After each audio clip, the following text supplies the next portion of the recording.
Ramesh class 8 का student था। वह जब क्लास में होता तब बाहर खेलने के बारे में सोचता और जब खेलने का मौका मिलता तो वह कहीं घूमने के बारे में सोचता। इस तरह वह कभी भी प्रेजेंट मोमेंट को एंजॉय नहीं करता बल्कि कुछ न कुछ आगे का सोचा करता। उसके घर वाले और दोस्त भी उसकी इस आदत से परेशान थे। एक बार रमेश अकेले ही पास के जंगल में घूमने निकला। थोड़ी देर चलने के बाद उसे थकान हो गई और वह वहीं नर्म घासों पर लेट गया। जल्द ही उसे नींद आ गई और वह सो गया। सोने के कुछ देर बाद एक आवाज आई, रमेश रमेश। रमेश ने आंखें खोली तो सफेद वस्त्र में एक बड़ी खड़ी थी। वह बहुत सुंदर थी और उसने अपने एक हाथ में जादू की छड़ी ले रखी थी और दूसरे हाथ में एक मैजिकल बॉल थी जिसमें से एक सुनहरा धागा लटक रहा था। रमेश परी को देखकर खुशी से झूम उठा और कुछ देर परी से बातें करने के बाद बोला, आपके हाथ में जो छड़ी है उसे तो मैं जानता हूँ, पर आपने जो यह बॉल ली हुई है उससे यह सुनहरा धागा कैसे लटक रहा है? परी मुस्कुराई, रमेश यह कोई मामूली धागा नहीं, दरअसल यह तुम्हारे जीवन का डोर है। अगर तुम इसे हल्का सा खींचोगे तो तुम्हारे जीवन के कुछ घंटे कुछ सेकंड में बीत जाएंगे। यदि इसे थोड़ा तेजी से खींचोगे तो पूरा दिन कुछ मिनटों में बीत जाएगा और अगर तुम उसे पूरी ताकत से खींचोगे तो कई साल भी कुछ दिनों में बीत जाएंगे। तो क्या आप यह मुझे दे सकती हैं? रमेश ने उत्सुकता से पूछा। हाँ, क्यों नहीं, यह लो, पकड़ो इसे। पर ध्यान रहे, एक बार समय में तुम आगे चले गए तो पीछे नहीं आ सकते। परी ने जीवन की डोर रमेश के हाथों में थमाते हुए कहा और फौरन अदृश्य हो गई। अगले दिन रमेश क्लास में बैठा खेलने के बारे में सोच रहा था, पर टीचर के रहते वह बाहर जाता भी तो कैसे। तभी उसे परी द्वारा दी गई सुनहरे धागे वाले बॉल का ख्याल आया। उसने धीरे से बॉल निकाली और डोर को जरा सा खींच दिया। कुछ ही सेकंड में वह मैदान में खेल रहा था। वाह, मजा आ गया, रमेश ने मन ही मन सोचा। फिर वह कुछ देर खेलता रहा। वह फिर से कुछ ही देर में उब गया और सोचने लगा, यह बच्चों की तरह जीने में कोई मजा नहीं है।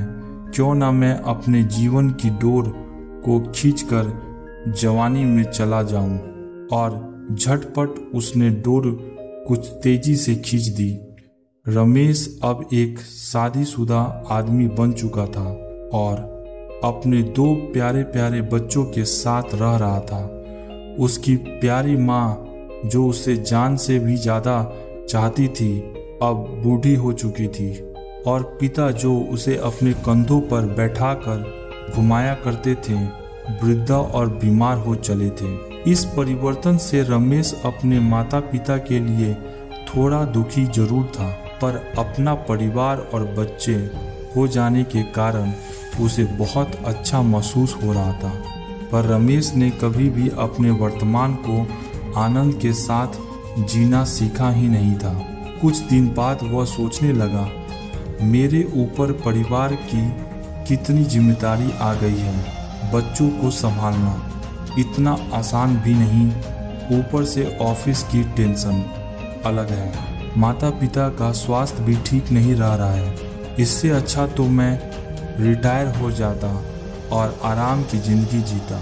और यही सोचते सोचते उसने जीवन की डोर को पूरी ताकत से खींच दिया।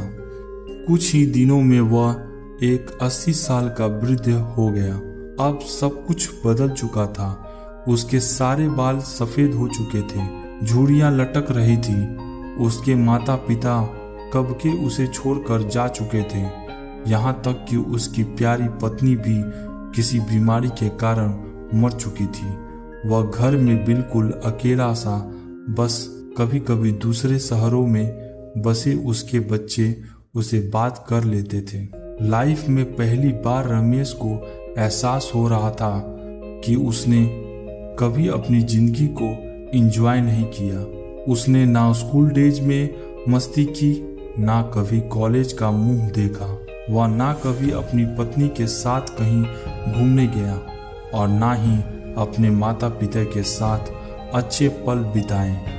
यहाँ तक कि वह अपने प्यारे बच्चों का बचपन भी ठीक से नहीं देखा। आज रमेश बहुत दुखी था। अपने बीता हुआ कल देखकर वह समझ पा रहा था कि अपनी बेचैनी और व्याकुलता में उसने जीवन की कितनी सारी छोटी छोटी खुशियाँ यूं ही गंवा दी। आज उसे वह दिन याद आ रहा था जब परी ने उसे वह मैजिकल बॉल दी थी। एक बार फिर वह उठा और उसी जंगल में जाने लगा और बचपन में वह जिस जगह परी से मिला था वहीं मायूस बैठा अपने आंसू बहाने लगा। तभी किसी की आवाज आई, रमेश रमेश। रमेश ने पलट कर देखा तो एक बार फिर वही परी उसके सामने खड़ी थी। परी ने पूछा, क्या तुमने मेरा स्पेशल गिफ्ट एंजॉय किया? पहले तो वह मुझे अच्छा लगा, पर अब मुझे उस गिफ्ट से नफरत है। रमेश क्रोध में बोला, मेरे आंखों के सामने मेरी जीवन बीत गया और मुझे इसका आनंद लेने का मौका तक नहीं मिला। अगर मैं अपनी जिंदगी नॉर्मल तरीके से जीता तो उसे सुख के साथ दुख भी होता, पर मैजिकल बॉल के कारण मैं उनमें से किसी का भी अनुभव नहीं कर पाया। मैं आज आनंद से बिल्कुल खाली महसूस कर रहा हूँ। मैंने ईश्वर का दिया यह अनमोल जीवन बर्बाद कर दिया। रमेश निराश होते हुए बोला, ओह, तुम तो मेरे तोहफे के शुक्रगुजार होने की बजाय उसकी बुराई कर रहे हो। खैर, मैं तुम्हें एक और गिफ्ट दे सकती हूँ, बताओ क्या चाहिए तुम्हें?